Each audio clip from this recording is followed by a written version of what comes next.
단 8시간의 근무 시간 동안 한 국가가 수십 년간 공들여 쌓아온 해군 시스템의 절반을 지도에서 영구적으로 삭제해버린 직장인들이 있습니다. 기름값을 단 10원이라도 아껴보려던 계산이 지구상에서 가장 성깔 있는 함대를 제 발로 불러내는 최악의 도화선이 된 셈이죠. 이야기의 시작은 1980년대 중동의 거대한 두 세력이 서로의 밥그릇을 깨기 위해 벌였던 거친 충돌에서 출발합니다. 당시 이란은 적의 돈줄을 완전히 말려버리겠다는 계산으로 페르시아만을 지나는 모든 물류 통로를 차단하는 극단적인 선택을 했죠. 이것은 현대 문명의 메인보드라고 할 수 있는 글로벌 에너지 공급망을 볼모로 잡고 가솔린 가격을 폭등시키려는 아주 위험한 행보였던 겁니다. 유조선들이 하나둘 불타오르자 전 세계 주유소의 가격표가 요동치기 시작했고, 이는 서구 사회 전체의 도파민을 차단하는 공포로 다가온 셈이죠. 미국을 포함한 강대국들에게 기름값 상승은 단순한 경제 지표를 넘어 국가 시스템 전체를 마비시키는 치명적인 바이러스와도 같았던 겁니다. 결국 분노한 미국은 제2차 세계대전 이후 최대 규모의 함대를 파견하며 이른바 바다 위의 보디가드 작전을 전격적으로 개시했죠. 상황이 이쯤 되면 눈치를 보고 시스템을 복구할 법도 했지만 이란은 바다 밑에 자석식 지뢰를 몰래 뿌리는 위험천만한 승부수를 던진 겁니다. 이것은 마치 복도에 보이지 않는 덫을 깔아두고 누군가 밟기만을 기다리는 아주 은밀하고도 파괴적인 행위였던 셈이죠. 1988년 4월 14일 미국의 최신형 전투함 사무엘 B. 로버츠 호가 바로 이 덫에 걸려 함선의 밑바닥이 완전히 분쇄되는 참변을 당하고 말았습니다. 거대한 굉음과 함께 함선의 척추라고 할 수 있는 용골이 두 동강나며 차가운 바닷물이 순식간에 쏟아져 들어온 것이죠.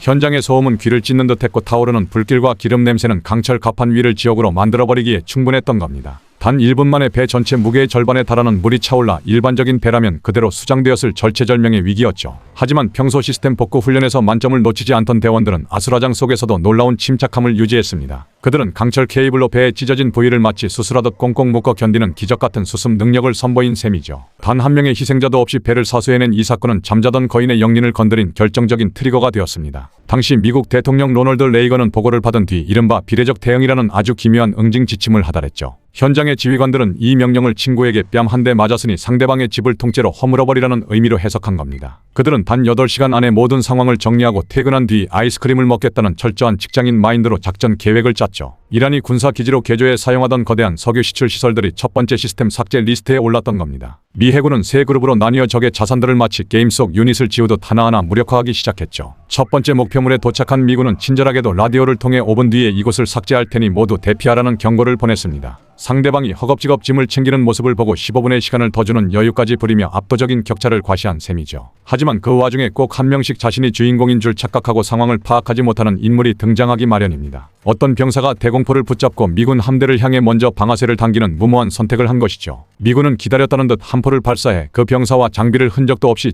증발시켜버렸습니다. 이 광경은 지켜보던 이들에게는 공포였겠지만 미군 지휘관들에게는 업무의 시작을 알리는 알람 소리와도 같았던 셈이죠. 결국 남은 인원들이 백기를 들고 떠나자 미군은 준비해온 폭약으로 시설 전체를 거대한 불꽃놀이처럼 터뜨려버렸습니다. 이 과정에서 갑자기 나타난 소련의 함선은 이 희귀한 광경을 사진으로 남기겠다며 관조하는 기묘한 장면을 연출하기도 했죠. 이라는 상황이 심각해지자 빠른 속력의 공격선들을 출격시켜 민간 유조선들을 무차별적으로 습격하며 시스템 교란을 시도했습니다. 하지만 미국은 하늘의 요새인 공격기들을 즉각 출격시켜 하늘에서 불벼락을 내리꽂으며 그들을 순식간에 흩어놓았죠. 이란의 지휘부는 당황했고 자신들의 최신형 함선들을 투입해 분위기를 반전시켜버려 필사적으로 노력했죠. 그러나 미국의 최신 전자전 장비와 미사일 아키텍처는 적의 접근을 이미 수십 킬로미터 밖에서 정밀하게 감지하고 있었습니다. 적함이 미사일을 발사하며 마지막 저항을 해보았지만 미국은 미끼 시스템으로 이를 허공에서 자폭하게 만들었죠. 반면 미국이 발사한 미사일은 적함의 급소에 정확히 꽂히며 거대한 강철 괴물을 차가운 바다 밑으로 영원히 가라앉혔던 겁니다. 이 모든 과정이 마치 잘 짜인 연극처럼 단 몇 시간 만에 일사천리로 진행되었던 셈이죠. 미국의 공격기 조종사들은 여기서 한술 더 떠 과거 세계대전의 방식처럼 적의 굴뚝 안으로 폭탄을 집어넣는 신기를 보여주었습니다. 수직으로 내려꽂히며 레이저로 유도된 폭탄이 엔진룸 한복판에서 터지는 순간 적의 시스템은 완전히 마비된 것이죠. 적의 엔진이 멈추고 연기가 피어오르는 모습은 마치 거대한 기계가 수명을 다해 셧다운되는 과정과도 같았습니다. 단 하루 만에 핵심 함선들과 기지들이 고철 덩어리로 변하자 이란은 결국 국제사회의 도움을 요청하기에 이르렀죠. 하지만 미국은 조약의 문구 하나하나를 파고드는 노련한 법적 해석으로 자신들의 응징이 정당했음을 입증한 겁니다. 더욱 소름 돋는 사실은 지뢰를 밟고 넉마가 되었던 미국의 함선이 단 1년 만에 3패가 되어 돌아왔다는 점입니다. 미국은 손상된 부위를 통째로 잘라내고 300톤짜리 새로운 모듈을 내고 조각처럼 가져다 붙여 복원해버렸죠. 이것은 단순히 배를 고친 것이 아니라 우리의 시스템은 그 어떤 충격에도 즉시 복구된다는 강력한 메시지였습니다. 적들이 기껏해야 함선 하나를 고장내는데 집중할 때 미국은 시스템 자체를 리셋하고 업그레이드할 능력을 보여준 셈이죠. 오늘날 페르시아만 깊은 곳에 가라앉은 자네들은 강대국의 영린을 건드린 대가가 무엇인지 묵묵히 증언하고 있죠. 우리가 주유소에서 만나는 기름과 매일 누리는 일상의 평화 뒤에는 이토록 정교하고 압도적인 힘의 질서가 숨어 있었던 겁니다. 과연 우리는 평화라는 이름의 포장지 속에 숨겨진 이 거대한 힘의 논리를 언제까지 모른 척하며 살 수 있을까요? 우리의 일상을 지탱하는 이 거대한 힘의 균형이 무너지는 순간 우리는 과연 무엇을 준비해야 할까요?